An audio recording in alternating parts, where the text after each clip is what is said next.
What are all those closing costs? Watch and learn and give me a call.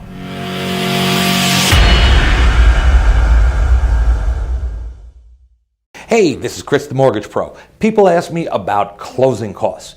You know, closing costs are different from the down payment. Certain programs have a requirement that you put a certain percentage down. Now, these are different. They are fees such as we have appraisal, we have a credit report, we have processing, we have underwriting. These fees, they're standard things. But then we have escrow fees. Now, the escrow company gets paid certain fees, and some of them might be a doc drawing fee. They might have a printing fee to print the documents. There's going to be a notary fee. They're going to have a loan tie-in fee. If there's a loan tied in with the transaction, they're going to add a couple of $100s on. We also have title. They have numerous fees. There's recording fees to record the loan with the county so that it's your house and we guarantee it. So all these fees together, they can add up to quite a sum of money. Now, on top of the fees, there are other costs. What are they? Well, depends on what month of the year, depends on how many months taxes we need to get so that we put them in together in an impound account so your payment, you make one payment, includes your taxes and your insurance. When we start the loan, basically you're going to pay 1 year and 3 months homeowner's insurance up front. We're also going to pay, if we're in April, we're going to put 3 months taxes. If we're in September, it's going to be 9 months taxes. So it's something that's out of our control, but it's something that we have to come up with the money for.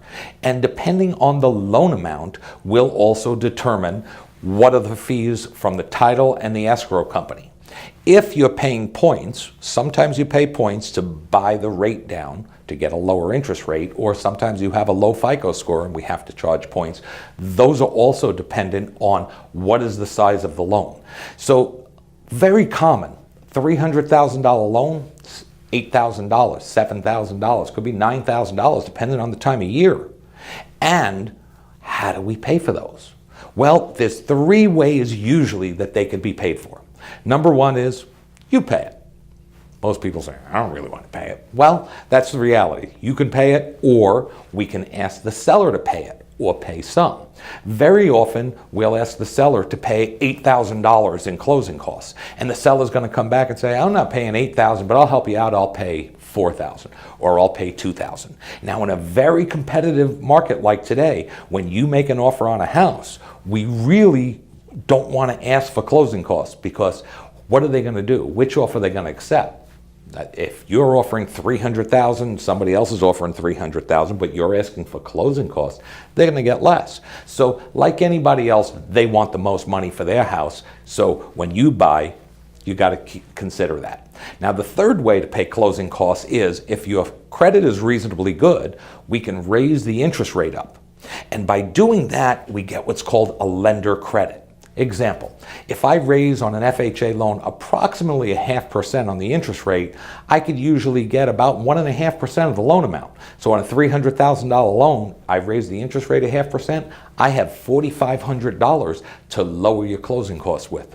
So sometimes you pay some, the seller pays some, and we raise the rate a little bit, and we get that combination. It could be any combination of the 3, 1, 2, or 3, but that's what closing costs are. Now, there's a couple of closing costs that are paid up front, and that is an appraisal. The appraisal is paid, it depends on what type of loan, whether it's a VA loan, FHA loan, or a conventional loan, what type of appraisal is required, so the fees can change just a little bit within $50 to $100.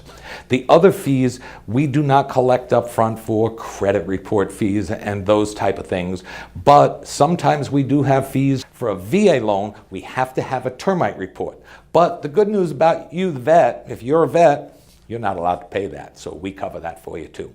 So be prepared. You're going to have to put a little deposit down with your realtor, talk to them about that, and the appraisal up front.